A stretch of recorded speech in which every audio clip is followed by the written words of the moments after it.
Hey, it's Jonathan McHugh, and we're back with Fridays OffBeat at Loyola University, School of Music and Theater Professions. And we are so excited to have Barbara Hawkins with us, original Dixie Cups, celebrating 60 years of the classic #1 hit song, Chapel of Love. How are you, Barbara? I'm great. How are you? Good. Thank you so much for coming and visiting us. Sure. So we were very excited. We had an amazing event with you at Noonamaker Hall at Loyola, a community event live at Loyola to celebrate this momentous occasion. And the fact that you are in as great voice and as great shape, both mentally, physically, spiritually, all of it, was a true amazing experience with our event. So tell us about how you felt about it and how you feel about being here doing it. It was awesome. The audience, I mean, we fed off them, and they seemed to enjoy themselves. And it was good seeing a lot of people we hadn't seen in years. And we are just so happy that Loyola picked up and did all the things you guys have been doing. I mean, doors are opening, and it's just amazing. Yeah, the education process of putting someone in a room like you came to my New Orleans music history course, and putting someone in a room like you with these young students, your music is their grandparents' music. It's not even their parents' music, right? Because the record came out in '64. Right. And I find I'm older than most of my students' parents now, which is weird, but it is what it is. But the fact that we can educate and bring a sense of history and some people that came to the event were like, I learned a lot, and the fact that, your song, Chapel of Love, which will go into the creation of it, and the all-star team that surrounded making the record, knocked out the Beatles, which had a stranglehold on the American chart, Right. top 10 chart in 1964, on its own is one of the greatest feats of all time music history. So I guess we'll dive back into it. Just talk about creating that record, getting signed, getting to New York, and the all-star team that put that record together with you. Well, to get to New York, I have to back up and talk about the talent show. St. Augustine High School used to have a talent show every year. So I met this young lady who I later found out was my cousin. And we went to New York. Before we went, though, we were prepared. We were put with Earl King, and he wrote a ton of songs. So we rehearsed 4 of them. And when we got to New York, you'll hear the artists say, we pound the pavement. Well, that's what we did. You go from record company to record company to record company, and you sing for them and hope that you get a call back. We were blessed. Everywhere we sang, they wanted to record us. However, we had a manager who told us he was looking for the best deal for us, but we found out later he was looking for the best deal for him. But when we got to Lieber and Stoller, they wanted us, so they gave him what he wanted.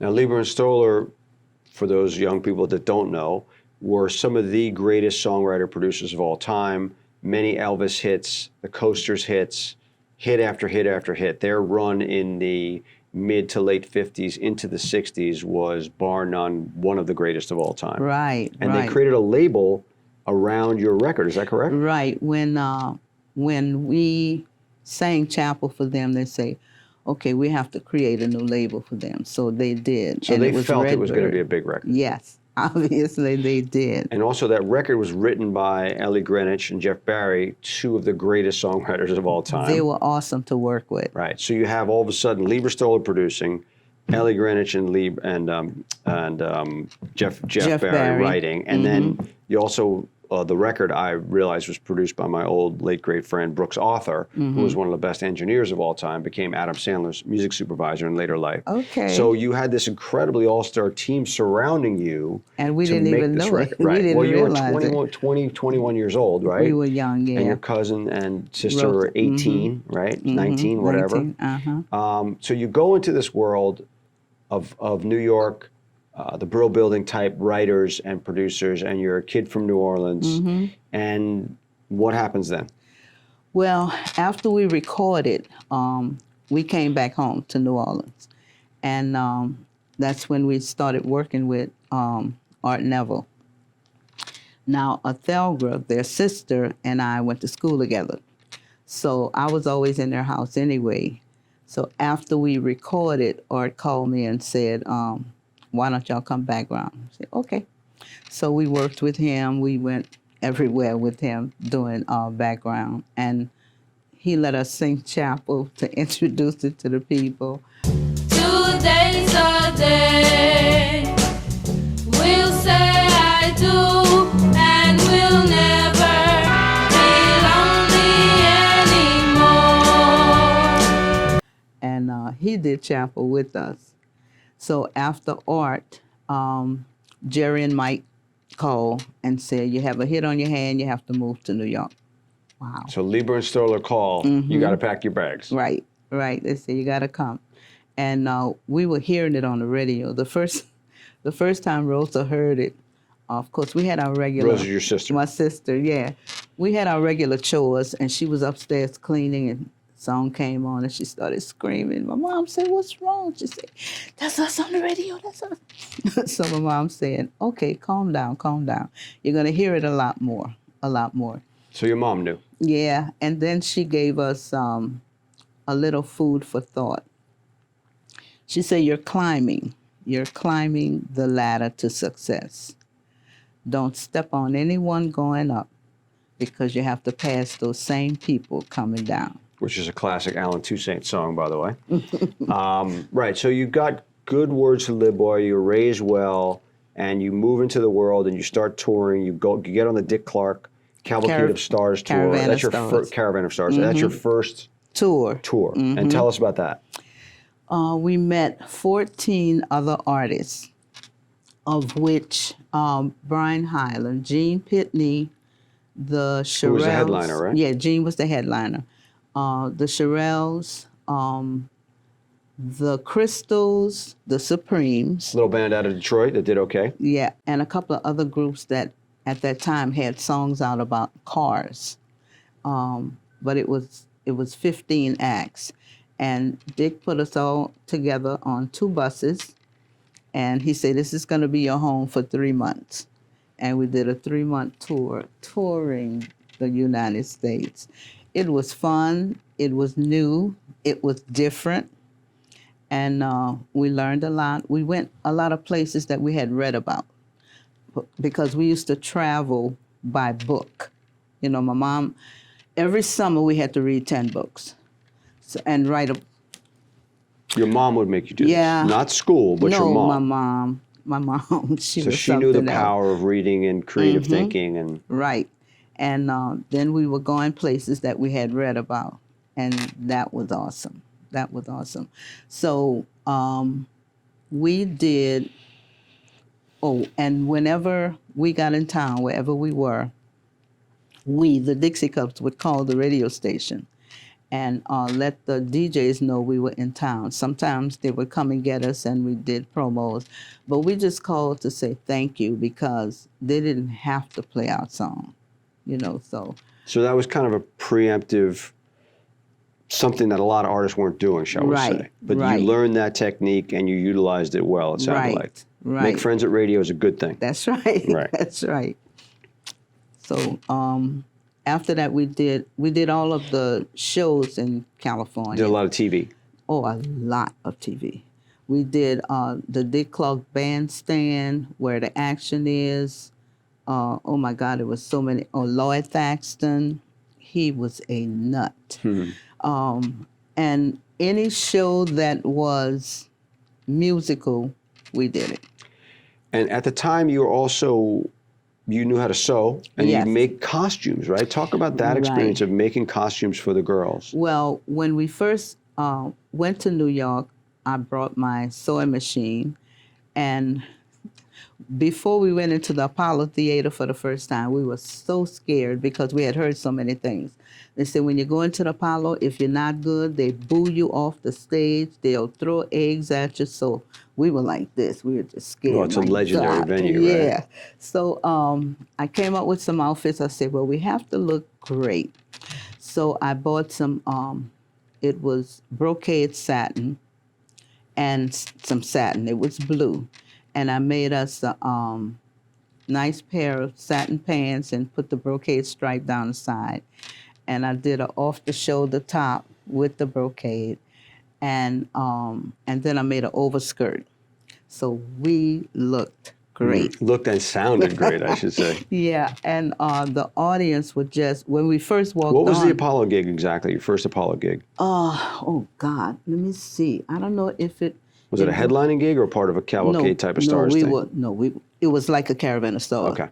Because when you first go in there, your first trip, you start at the top. The stairway goes all to the top. So our dressing room was on the top. And we went back a couple of times. And the last time we went, we were co-starring with Jackie Wilson. Wow. So we were just across the hall from him. That must have been incredible. It was. It really was. He was quite the entertainer, right? Oh, yes, he is. And quite a gentleman. And on the weekends, he would take us to his house and his wife would fix breakfast. Amazing. Yeah. So we've met a lot of people, and the majority of them have been good.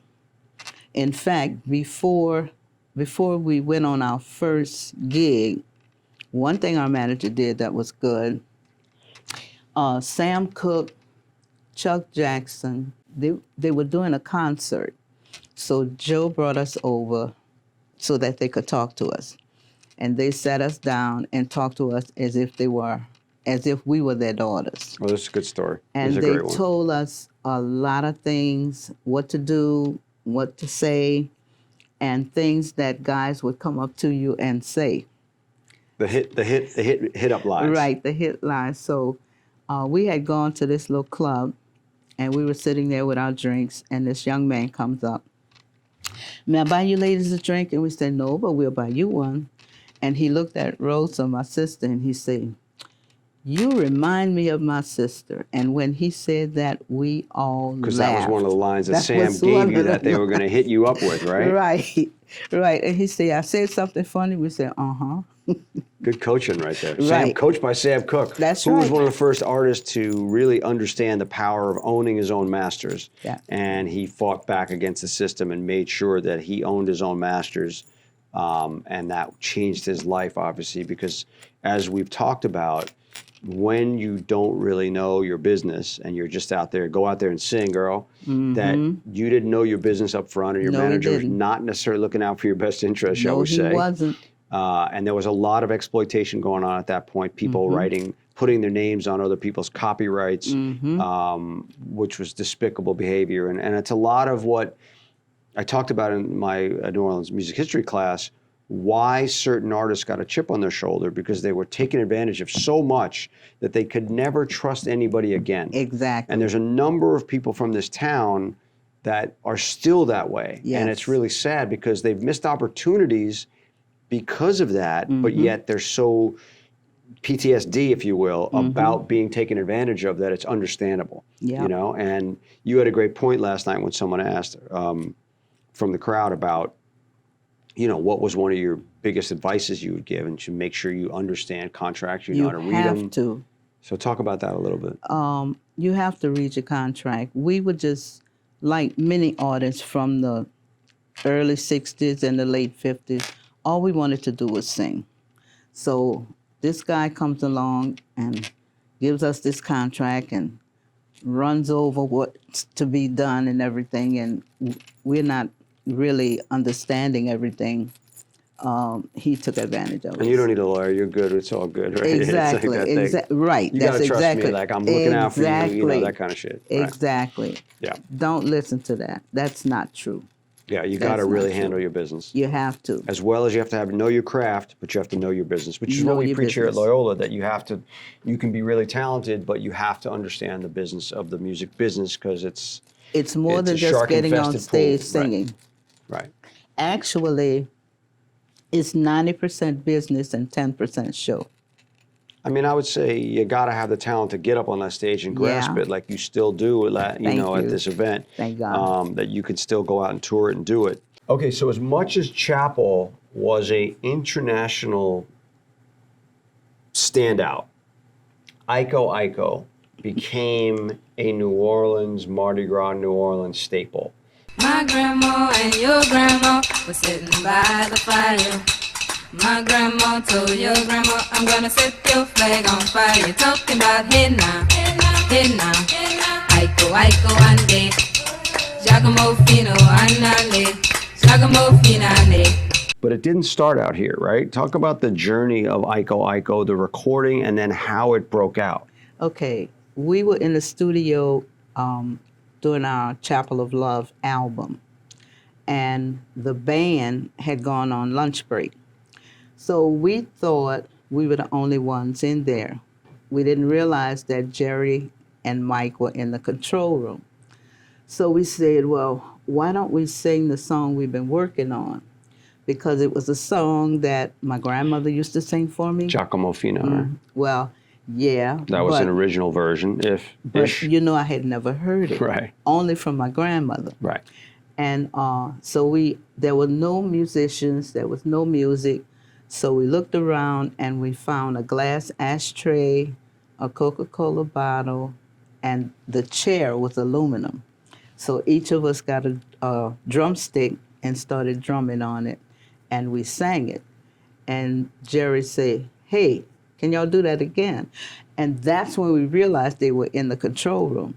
So we said, yeah. So we did. And they came out and told us how great it was and blah, blah, blah. And they said, we're going to keep this one. Now, the only thing that was added was a calypso box for the bomb, bomb, bomb. But everything else was us, and it was all natural. So they put it in the can, so to speak. But somehow, and I don't know how, England got a copy. And they started playing it in England. And it was burning up in England. So Jerry said, we're going to have to release it because it's a hit in England. So it was a hit there before it was here. And a friend of mine said, well, we became friends after. He said, I was looking at this TV show and I see these 3 black ladies on there with some kind of outfits with plumes in their hair and everything, was wondering what was going on. And he listened to the song, and then he realized, he said, even though Mardi Gras has been going on for years in New Orleans, and they've always had Indians, but we were the ones that brought it to the world. The culture, Yes. the sound of the Giacomo Fino hang, Right. all the interesting. Yeah, we were the ones that brought it. So Lieber and Stoller released it, and it was a hit here too. And then People Say is also a hit, right? Right. Talk about Well, that we record, did- which is, we by the way, did- not confuse it with the Meters record, People Say, but it's their own Dixie Cups. Right. People Say was recorded after Chapel. People say it's just a summer romance. People say our love won't last for long. There's no sure we will part, but I know deep in my heart that they are right. That was the follow-up. And you should have seen and Little Bell. We really like Little Bell. Yes, beautiful record. And it was, People Say was another one. When they played it for us, we didn't, okay, we'll do it. But then we put a twist on it, so it was recorded the way you hear it. It's a beautiful record. So when you're now having a bunch of hits, you go on the road, you told the story about having dinner in Hawaii, which is a great story. So just talk about, some markets were better than others, obviously, but talk about some of the things that you experienced being on the road. Well, one thing was Dick Clark and Shindig, all of those. That was another all big of TV those, show. Yeah, that right? was another TV show, and we did a tour. We You did a Shindig tour? Yeah, we did a Shindig tour. And the thing they did, they would call restaurants and hotels to make sure that all their people were together, because there was white, black, there were Indians, there were Mexicans, all this different gumbo, and they wanted to make sure when we checked in the hotel that everybody was together. And a lot of times on the Dick Clark tour, they would put us all on the same floor. and he was happy with that. But we went into this hotel. It was somewhere like Tennessee or wherever. And when we walked up to the counter, all the whites got rooms over here. And if you weren't white, you got rooms over here. And we were friends with everybody. I said, well, where's your room? Well, why are you over there? I said, I don't know. So we went to our room. And when you open the door, you've been in a room that's been closed up and it smells musty. Okay, so I go in the bathroom and the towels have a little yellow streak across where they've been hanging there for so long. And they used to, when the maids would clean the toilets, they would put this strip around it showing that it had been cleaned. So I raised the top up and there was some little bugs flying around in there and the water was like yellow. Not yellow like urine yellow, but from Old. sitting there. Old. And I turned the bed back and the sheets looked like they had been slept on and the bed had been made. I said, this will not do. So I got on the phone and called Dick. He said, well, where are you? And he gave me a nickname. I was tiny. So I said, you got to come see this. He said, well, where are you? And I told him. He said, well, where's that? I said, I don't know. So he came, and everybody else who were put over here was in my room. So Dick came in, and he said, well, what is going on? I said, come here, I got to show you. And I showed him the towels and the toilet and the bed, and he said, get your luggage. So everybody got their luggage, and we went down to the desk. And he said, I can't remember now the exact number, but I'm just going to say I need 12 more rooms. We don't have any more rooms. He said, oh. He said, I need to see a manager. So the manager comes out. Yes, Mr. Clark, how can I help you? He said, I need 12 more rooms. He said, we don't have 12 more rooms. He said, who was the person that talked to my people when I asked for what we needed? He said, well, everybody has a room. So Dick said, so you don't have any more rooms? He said, no. He said, may I use the phone? And he had a clipboard with everybody's name and their room numbers. And he looked and he dialed on. He said, let's go, we're going. And he called the second one. He said, pack up, we're leaving. When he got to the third one, he said, wait a minute. Let me see if I find some rooms. Right. He found 12 rooms. Right. On So, this side with everybody else. yeah, you had to deal with a lot of prejudice. Oh, yes. You know, touring the South as young black women. You were, in a certain tour we talked about, you were put on the road with some white gentlemen who would chaperone you, so to speak. Right. But they would still run afoul of certain people, racist people. We Yes. talked about the North Carolina story. It's probably worth telling. Okay. Ron Peters used to book us, and he was the one that had us playing every military base in the world. Right. You toured USO for a long time, right? We did all the military base.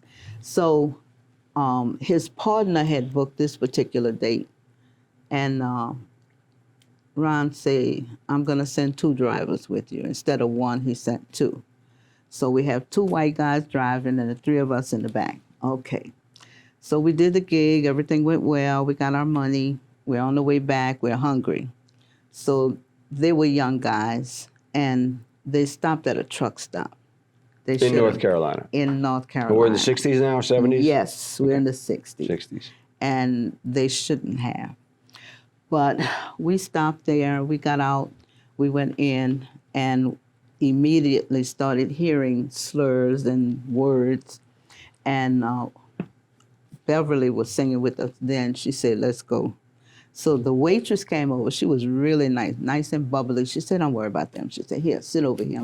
I'll be right back. So she came back with the menus, brought us water and all that stuff. We ordered. And the whole time we were eating, we were hearing things.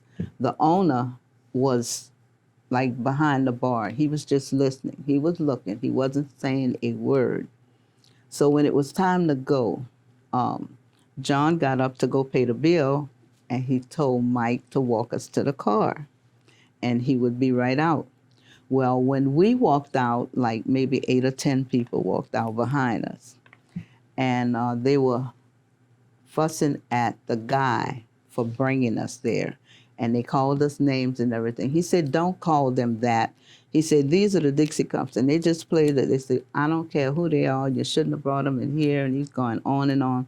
Meanwhile, they're like in his face. So he keeps backing up until his back is against the wall. Well, it wasn't really a wall. It was a whole glass front. So the owner... But then he told you to get the car, right? And lock the doors. Yeah, well, before he started backing up, he put us in the car. He said, lock the doors. So none of us smoked at that time, but one of them did, and they had left their cigarettes in there. So we took 3 cigarettes and lit them, like we're going to poke them in the eye when they come in. Weapons. Cigarettes as weapons. So now they have him backed against the wall. The owner comes out with a shotgun. And he told them to lay off and get away, and they were talking to him. He had called the police, the state police and the local police. Cars started driving up from everywhere. We didn't see any guns, but they had chains and bats and bricks, and the police lined them up, and that's when you could see they lined up. I said, my God, they weren't even going to have anything left to bury. They would have attacked us with all these things. And they took them to jail. And the state police was really nice. They say, y'all shouldn't have stopped here.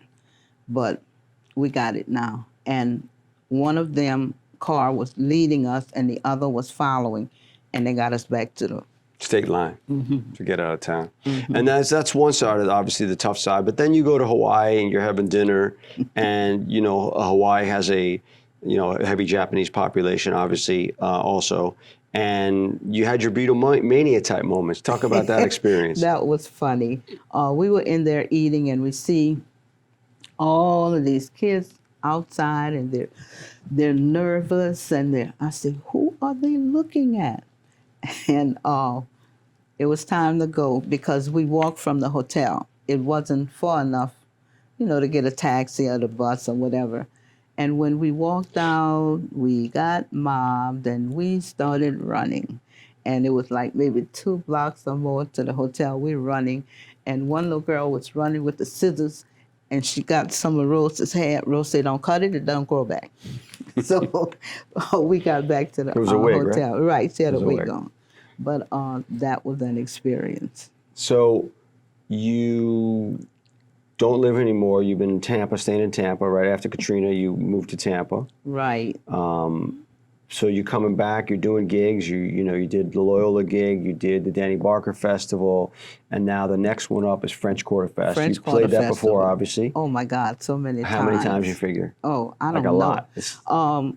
We started at one little area when French Quarter used to get sponsors for whatever group. And that was a long time ago. And they didn't even have water. I mean, they had one little water fountain, the big jug, and that's where you had to get your water from. They didn't even have like bottled water, but you had to go get your little cup and get your water. But and we always had our own band, but your band had to be union. I said, well, everybody in my band is not union, and I'm gonna use them all. So we did. And then also the big thing, as if all this wasn't big, is that you got the Jazz Fest poster. Yes, we're on the poster. And you'll obviously be performing there. So talk about your feelings of getting such an honor because, Fats Domino, Alan Toussaint, Dr. John, the Marsalis family, you name the legends of legends, only they get on the Jazz Fest poster. Right. Well, this is our first time being just us on the poster. We did one a couple of years ago when they did New Orleans or Louisiana people. And there was about 50-some artists on that one. But when I got the call, it said, we're using you for the poster this year. I said, what poster? And he said, for the Jazz Fest poster. I said, are you serious? I mean, as I explained, The Jazz Fest has been doing this for 50 plus years. They haven't been doing the poster that long individually, but when you think about all the artists that have been on the poster, and I mean super artists and little artists, and it's an honor. It's a real honor because they could have chosen anybody, but they chose us. And it was at the right time. We thought when we made 50 that they would have done it, but it wasn't our time. But this year, it's Chapel of Love, 60th year, it just all worked out. It's wonderful. And tell us about the newest configuration of Dixie Cups. Who are your members now? Okay, Thelga Gabriel, which is the Neville Brothers' sister, she's been with us for 20 plus years. And the newest member, Naja Kojo, she made a year. She's been with us a year. And she's an artist here. She's never recorded, but, you know, she does weddings and stuff like that. And being with the two of them, I mean, when we get together, we're always laughing. Laughing is good medicine for the body. And we're always laughing. And we get along. And rehearsal is always crazy. But those are my singers now, and I hope to keep them. Yeah, she said something interesting to me. She said, I couldn't believe it when they chose me of all the singers in New Orleans. And, you know, she just said it's like God's work or something like that. Right, You know, she right. just was so happy to be She there is and, happy. you know, felt She's blessed really by happy. you all to Yeah. be part of that. And the thing about it, when I knew I needed a replacement after my sister passed, I talked to my drummer, Gerald French, and he said, let me think about it. I'll get back to you.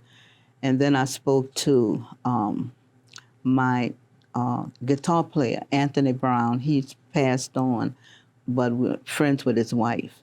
And she said, let me think about it. I'll get back to you. And both of them called back with the same person. So you I know said, wow. That's when you know it's destined to be, right? Exactly, exactly. And then talking to Naja the other day, her life and Rosa's life were shadowed in some areas. You know, we were talking about when my mom was in the nursing home, and she was talking about when her grandmother was in there, and the same things happened, you know. So, and some things Rosa liked, she liked. So she said, Miss Rosa sent me here too.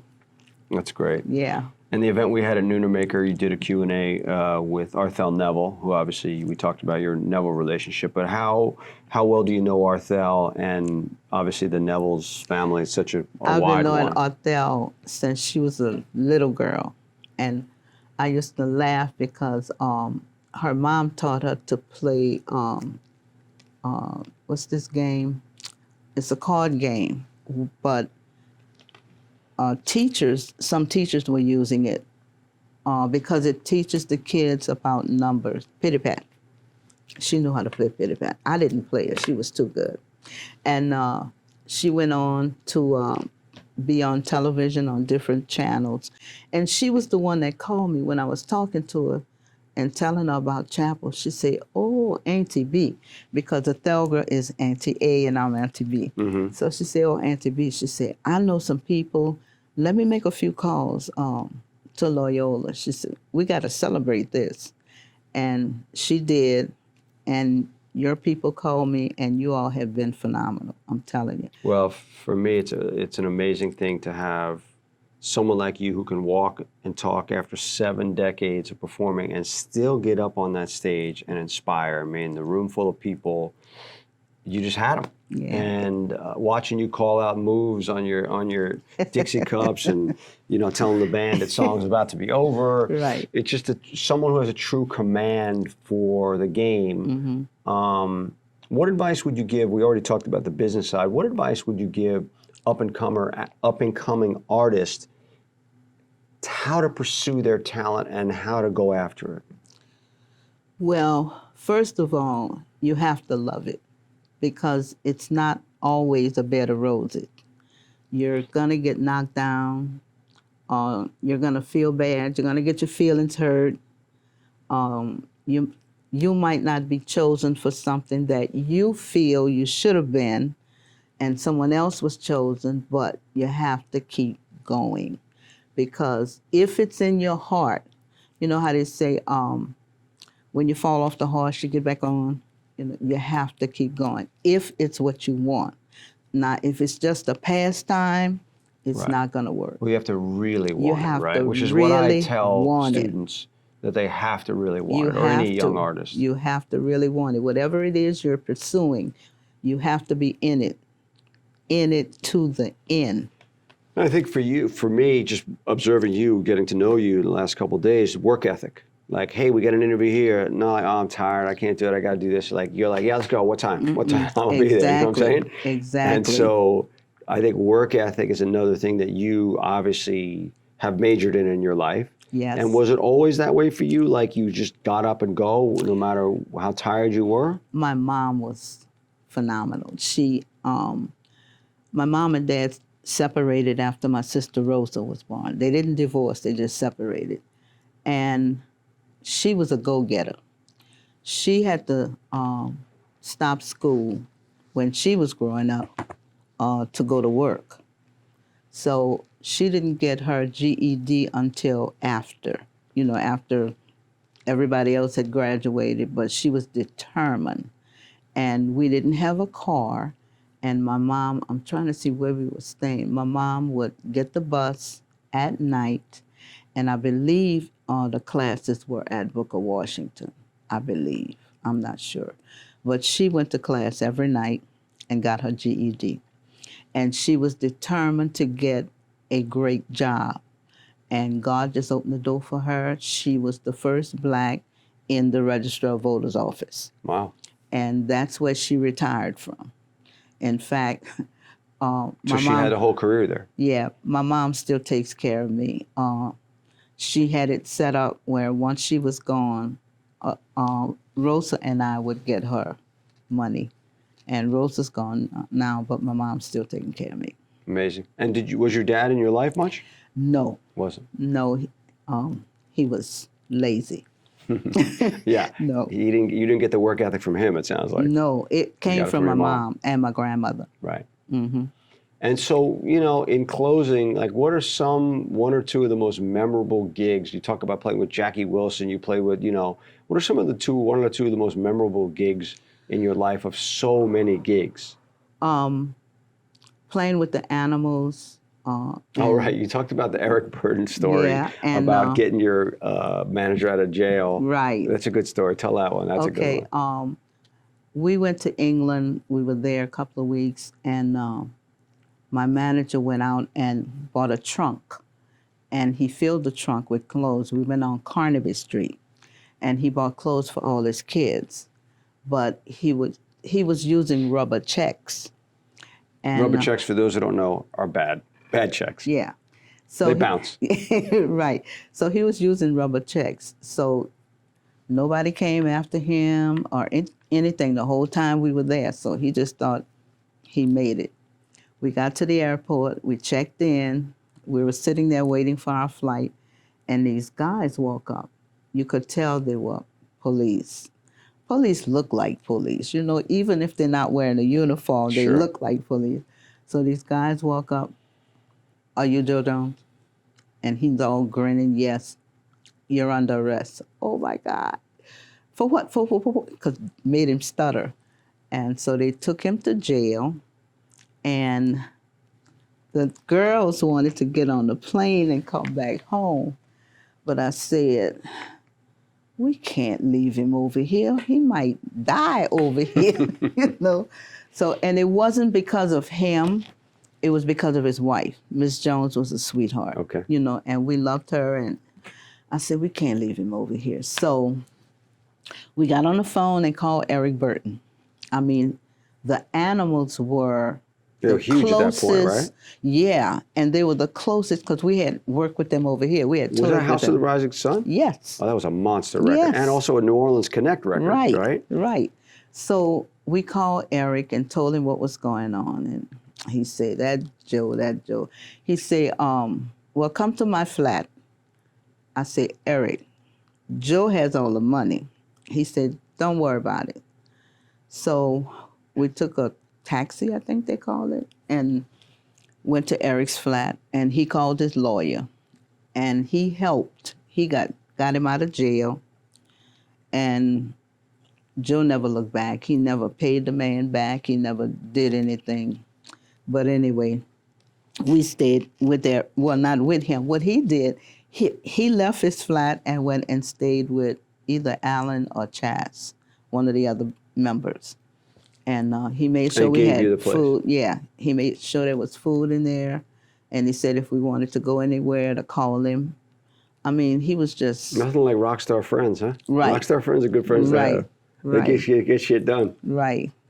And, you know, we will always be indebted to Eric for what he did, not for Joe, but what he did just for us. Just in general, yeah. Yeah. That's amazing. Yeah. So tell me your plans. You still want to get out and do it and do shows and tour? Definitely. I mean, because of you all, doors have been opening for us.